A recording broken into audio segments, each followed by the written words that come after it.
মেকাইয়ে অস্ট্রেলিয়ার বিপক্ষে ইনিংস ব্যবধানে হেরেছে বাংলাদেশ। এমনকি 2 ইনিংসের একটিতেও করতে পারেনি 100 রান।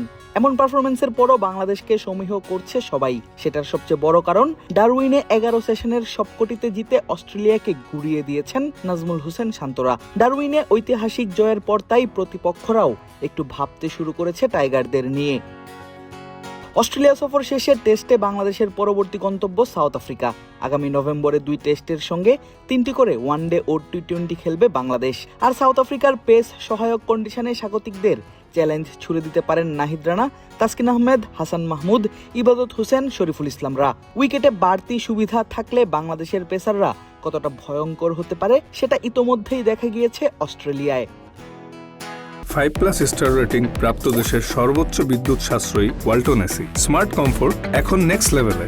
অস্ট্রেলিয়ার বিপক্ষে সিরিজ দিয়ে মৌসুম শুরু হচ্ছে সাউথ আফ্রিকার। অজিদের পর প্রোটিয়াদের খেলতে হবে বাংলাদেশের বিপক্ষে। 2 সিরিজের আগে বাংলাদেশের পেস বোলিং ইউনিটের প্রশংসা করেছেন টেম্বা বাভুমা। পাশাপাশি বাংলাদেশ যে তাদের চাপে রাখবে সেটাও জানিয়েছেন সাউথ আফ্রিকার অধিনায়ক। বলেছেন, ডারউইনে অস্ট্রেলিয়াকে যেই ম্যাচে হারিয়েছে বাংলাদেশ, সেই ম্যাচ তিনি দেখছিলেন টিভিতে। আমি ইংল্যান্ড, নিউজিল্যান্ড এবং অস্ট্রেলিয়া বাংলাদেশের ম্যাচ দেখেছি, যেখানে অস্ট্রেলিয়া প্রথম ম্যাচে হেরে গিয়েছিল। আশা করি অজিরা শক্তিশালী হয়ে ফিরে আসবে আমাদের বিপক্ষে পরের সিরিজে এবং তাদের সামর্থ্য দেখাবে। বাংলাদেশের বোলিং আক্রমণ খুবই ভালো এবং তারা অবশ্যই আমাদের চাপে রাখবে আমাদের কন্ডিশনে। ওয়ার্ল্ড টেস্ট চ্যাম্পিয়নশিপের বর্তমান চ্যাম্পিয়ন সাউথ আফ্রিকা। 4 ম্যাচের 3টিতে জেতা প্রোটিয়াদের পয়েন্ট 75%। এখনো বাকি 10টি ম্যাচ। অস্ট্রেলিয়া ও ইংল্যান্ডের বিপক্ষে 3টি করে, বাংলাদেশ ও শ্রীলঙ্কার বিপক্ষে 2টি করে টেস্ট খেলবে প্রোটিয়ারা। বাভুমা মনে করেন, বিশ্বের প্রতিটি দলে এখন সাউথ আফ্রিকার বিপক্ষে নিজেদের শক্তি পরীক্ষা করতে চাইবে। তবে মনে করিয়ে দিলেন, সেই চাপ সামলানোর সামর্থ্য আছে তাদের।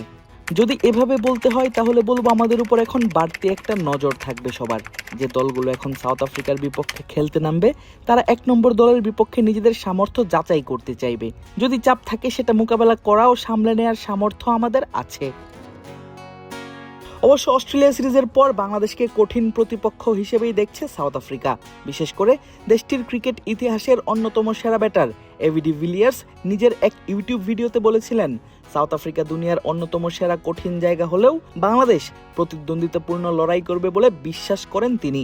দেখার পালা বর্তমান এবং সাবেক অধিনায়কদের এমন বিশ্বাসের মর্যাদা কতটুকু দিতে পারেন নাজমুল শান্তরা। আদিব আশরাফ, ক্রিক ফ্রেন্জি।